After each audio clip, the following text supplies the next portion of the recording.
viscosity ဆိုတာကအရည်အငွေ့တွေရဲ့ရွေးလျားမှုခုခံတဲ့အရာဖြစ်တယ် viscosity ကိုမြန်မာလိုဘာသာပြန်မယ်ဆိုရင်ပြည့်ချွဲမှုစေးကန့်မှုလို့ဘာသာပြန်လို့ရတယ်ပြားရည်တို့ engine white တို့ viscosity များတယ်လို့ယူဆလို့ရပြီးရေတို့ viscosity နည်းတယ်လို့ယူဆလို့ရတယ် viscosity ဆိုတဲ့အရာကိုအရည်တွေအငွေ့တွေမှာတွေ့ရပြီးအဆိုင်ခဲတွေမှာတော့မတွေ့ရဘူး viscosity ဆိုတဲ့အရာအချက်၃ချက်ပေါ်မူတည်နေတယ်ပထမတစ်ခုက molecule အချင်းချင်းရဲ့ဆွဲငင်မှုအားလုံးပဲသိတဲ့အတိုင်းပြားရည်ရပြည့်ပြီးတော့ရေရတော့မပြည့်ဘူး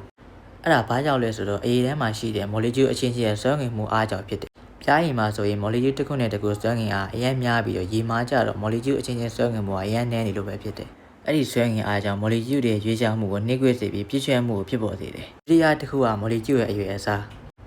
ဒါကရေ molecule ဖြစ်ပြီးတော့ဒါကတော့ပြားရည်ထဲမှာရှိတဲ့ glucose molecule ဖြစ်တယ်ဒီနှစ်ခုကိုရှင်းမယ်ဆိုရင် glucose molecule ရဲ့အရွယ်အစားခမ်းမဲ့ကြီးအားဖြင့် water molecule တဲ့10ဆပိုကြီးတယ်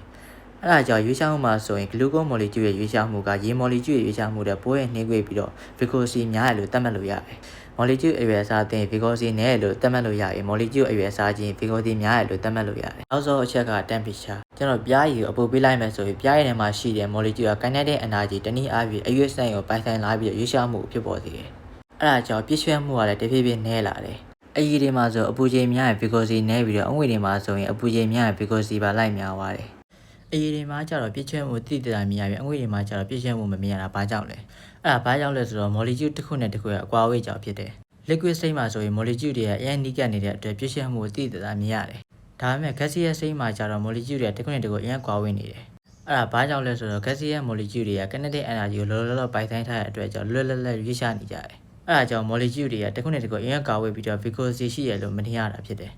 viscosity မှာ intensive property ရှိတယ် intensive property ဆိုတာကတူးတယ်ဘလောက်ပြောင်းပြောင်းဂုဏ်သက်တည်မပြောင်းလဲတာကိုဆိုလိုတယ်ဒါတော့ပြားရည်ခွဲတက်တက်လေးဖြစ်ပြီးဒါတော့ပြားရည်အိုးဖြစ်တယ်ဒီမှာဆိုရင်ငကုစတော့တစ်ခုနဲ့တစ်ခုတူးတယ်မတူကြဘူးပြားရည်ဘလောက်ပဲထက်တဲ့ viscosity ကတော့ပြောင်းလဲသွားမှာမဟုတ်ဘူးဒီလိုမျိုးတူးတယ်ဘလောက်ပဲပြောင်းလဲလေပြည့်စုံဝင်ပြောင်းလဲတာကို intensive property ရှိရလို့သတ်မှတ်ကြတယ် viscosity ရဲ့တန်ဖိုးဒီပုံစံနဲ့တွက်ထုတ်လို့ရတယ် viscosity ကိုတော့ gauge လက္ခဏာ ether နဲ့သတ်မှတ်တယ်ထော်ဆိုတဲ့စကားလုံးက shear stress ကိုခေါ်တယ်